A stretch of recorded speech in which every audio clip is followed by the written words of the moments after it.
प्रेरणा जगत।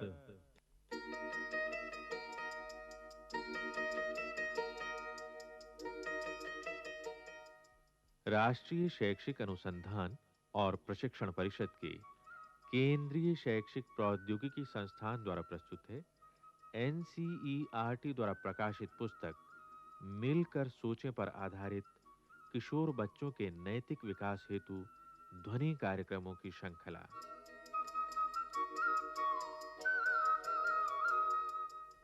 इस श्रृंखला में आज प्रस्तुत है कार्यक्रम पुस्तकों से जूझना।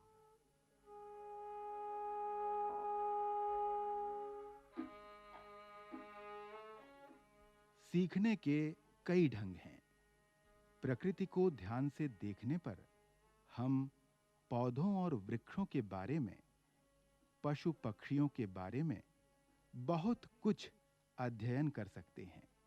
दूसरे व्यक्तियों से भी हम बहुत कुछ सीखते हैं। अनुभव भी हमें बहुत कुछ सिखाता है और स्कूल में तो हम शिक्षकों और किताबों से बहुत कुछ सीखते हैं।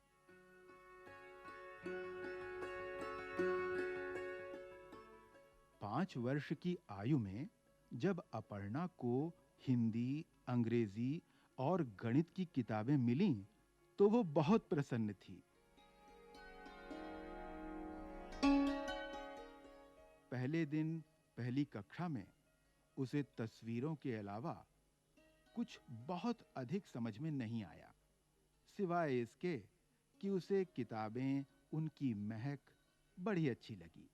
और सबसे बड़ी बात तो ये थी कि वो अपने आप को बहुत बड़ा महसूस कर रही थी।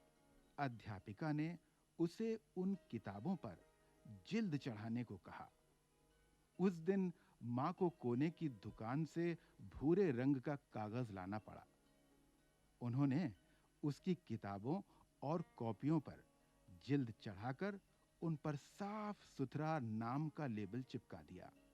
दूसरे दिन जब अध्यापिका ने ये देखा कि उसकी किताबों पर बड़ी सावधानी से जिल्द चढ़ा दी गई है, तो उसकी प्रशंसा की। तब अपर्णा और अन्य बच्चे प्रसन्न हो गए।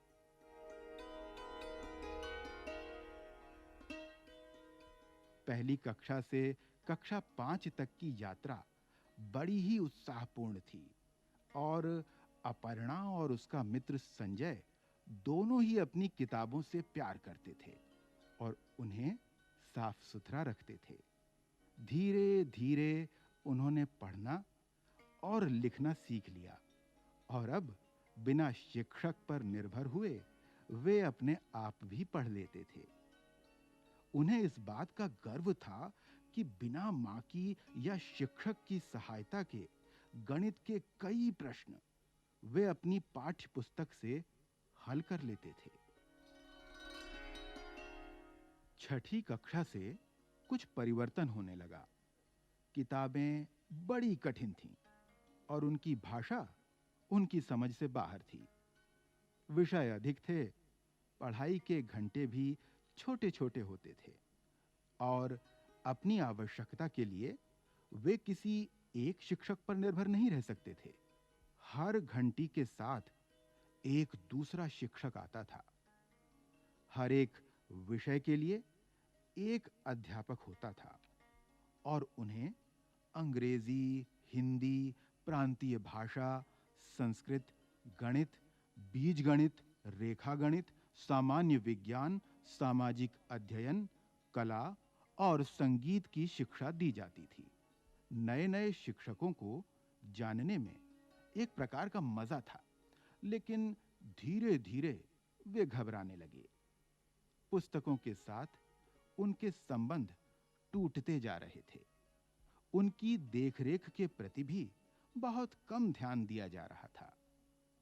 हर दम एक दौड़ सी लगी रहती।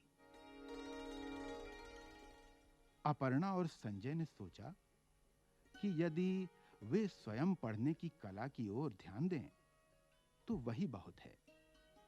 वे पढ़ाई में दिलचस्पी लेते थे और परिश्रमी थे, परंतु उनकी सारी कोशिश शिक्षक की बातों को सुनने में लग जाती थी।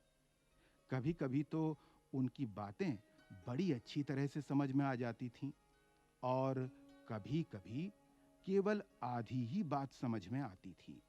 अध्यापक की कही कई बातों को वे एक कॉपी में उतार लेते और घर पर या कक्षा में उन पर आधारित कुछ प्रश्न कर लेते।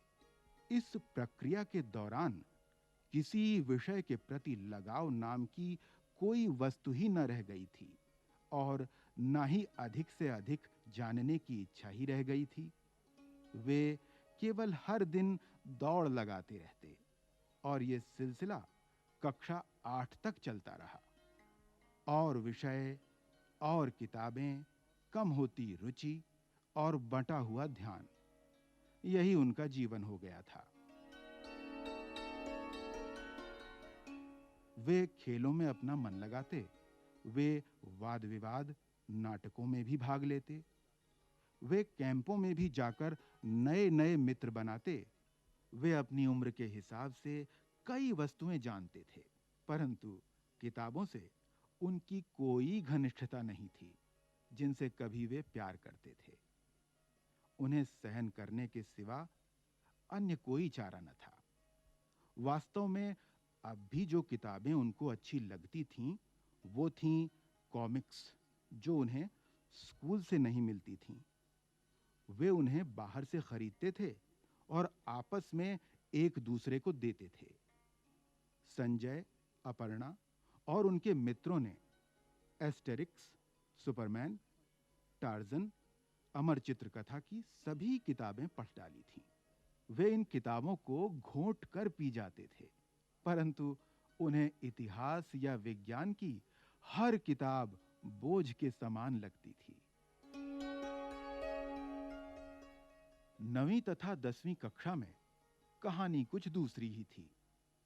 हर सप्ताह छोटी-छोटी परीक्षाएं होती थीं। एक सत्र के पश्चात बड़ी परीक्षा होती और साल के अंत में वार्षिक परीक्षा होती। यद्यपि वे स्कूल में 6 से 7 घंटे और घर में 1-2 घंटे पढ़ते थे, पर उन्हें ऐसा लगता कि वे किताबों से युद्ध लड़ रहे हों। विषयों में बढ़ती हुई जटिलता, अधिक कठिन किताबें और कक्षा में बढ़ती हुई अपेक्षाएं, 10वीं कक्षा तक पहुंचते-पहुंचते इस प्रणाली ने उनकी कमर तोड़ दी थी और वे मन ही मन इन सब से घृणा करने लगे थे। अपर्णा और संजय भी। याद है, उन्होंने 5 साल की आयु में कितने चाव से पढ़ाई प्रारंभ की थी। जैसे-जैसे परीक्षाओं का समय पास आने लगा, वैसे-वैसे जीवन में भी परिवर्तन होने लगा। उन्होंने देखा कि केवल रात के समय ही वे पूरा ध्यान लगाकर पढ़ सकते हैं। दिन में वे सो जाते।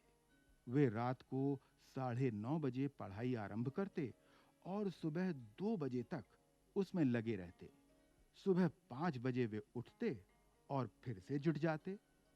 दिमाग तो ताजा होता, किंतु किताबें, विचार और विषय सभी बासी थे। उन्हें बहुत कुछ याद रखना होता, लेकिन उनको नोट्स बनाने या संदर्भ ग्रंथों को पढ़कर सूचना ग्रहण करने का अभ्यास न था। उन्होंने बहुत देर से यह अनुभव किया कि वे अध्यापक और पाठ्य पुस्तक से बंधे हुए हैं। वे जब अपनी परीक्षाओं की तैयारी में जुटे हुए थे, तब मन में ये पछतावा था कि उनका कितना समय व्यर्थ हो गया। अपर्णा और संजय ने कहां गलती की? क्या तुम भी उसी अवस्था में हो? क्या तुम भी बिना मन लगाए कई किताबों से हाथापाई कर रहे हो? इसके पहले कि बहुत देर हो जाए, क्या तुम कुछ करना चाहोगे?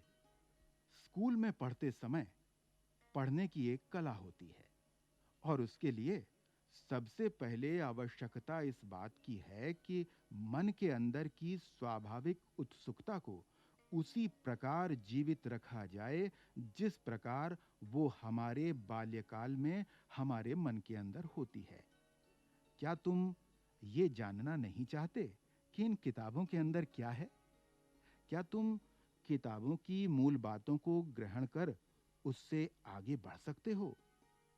क्या तुम इतिहास या फिर रसायन शास्त्र की किताब को बैसाखी जैसा मानकर अपनी रुचि बनाए रखते हुए खोज की एक लंबी यात्रा तय कर सकते हो? आश्चर्य और उत्सुकता से ही रुचि उत्पन्न होती है, और ये बहुत आवश्यक है।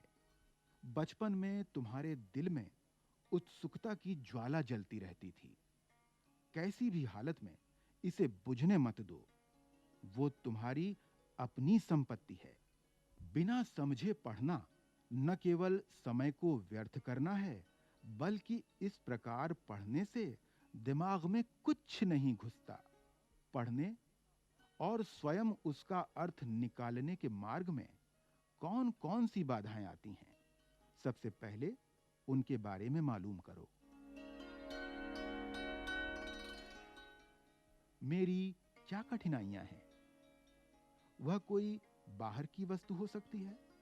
उदाहरण के लिए, तुम शब्दों से अपरिचित हो और अर्थ निकालने के लिए हर बार तुम्हें शब्दकोश की आवश्यकता पड़ती है और जल्दी ही तुम ऊब जाते हो। विचार बड़े जटिल होते हैं, तुम्हारी समझ में कुछ नहीं आता। कठिनाइयां मन के अंदर भी होती हैं। उदाहरण के लिए, जब तुम्हारी आंखें किताबों में छपे अक्षरों में होती हैं, उस समय तुम्हारा दिमाग कहीं और होता है। उस समय दिमाग पढ़ने में नहीं होता। तुम पढ़ना नहीं चाहते। शायद किसी कारण तुम्हें डांट पड़ी, इससे तुम्हारे मन को चोट लगी। किताबों में तुम्हारी कोई दिलचस्पी नहीं। ये सब कठिनाइयां तुम्हारे मन के अंदर की हैं। तुम्हारे मन में आने वाली परीक्षाओं का इतना भय है कि तुम सामने रखी किताबों पर ध्यान नहीं देते। पढ़ाई के लिए न केवल उचित किताबों का होना आवश्यक है, बल्कि उनके प्रति इच्छा या रुचि का होना भी उतना ही जरूरी है। अगर दिमाग में हलचल मची हो और किताब भी कठिन हो, तब वहां पर किस प्रकार पढ़ाई हो सकती है? विश्व के विद्वानों ने पहले अपने अंदर की ज्ञान पिपासा को बढ़ाया और विश्व के अन्य विद्वानों के कार्यों से प्रेरणा ग्रहण की। यही कारण था कि किताबों से उन्हें बहुत प्रेम था। क्या तुम अपने दैनिक जीवन में शिक्षा को लेकर खोजने की भावना उत्पन्न कर सकते हो? स्कूली शिक्षा के दौरान और भी कई कुशलताएं सीखनी पड़ती हैं, जैसे केवल शिक्षक पर ही निर्भर न रहकर अपने आप भी सीखने का प्रयत्न करना, शब्दकोश में से किसी शब्द को देखकर उसका सही संदर्भ में अर्थ पहचानना, संदर्भ ग्रंथों में से आवश्यक बातों को चुनने का प्रयत्न करना, ली गई जानकारी को सही ढंग से लिखना, दिमाग को बेकार बातों से बोझिल न बनाकर केवल उन्हीं बातों को याद रखना जो आवश्यक हैं, सुलेख की कला, प्रश्न का संक्षिप्त उत्तर देना, किसी बात को भली भांति समझकर उसके बाद अपना निर्णय देना, अपने विचारों को बताते हुए किसी विषय पर निबंध लिखना, आत्मविश्लेषण करने की क्षमता तथा आलोचना को स्वीकार करना आदि ज्ञान प्राप्त करने के क्षेत्र में बहुत महत्वपूर्ण है। हमारा दिमाग ही हमारा एकमात्र औजार है। अगर इसे तीखा और जीवित रखा जाए, तब ये एक अच्छे औजार की तरह हमारे काम आएगा और ज्ञान प्राप्त करने में निरंतर हमारी सहायता करेगा।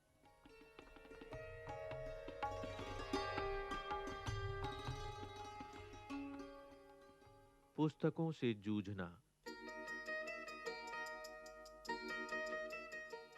अभी आप सुन रहे थे ये कार्यक्रम।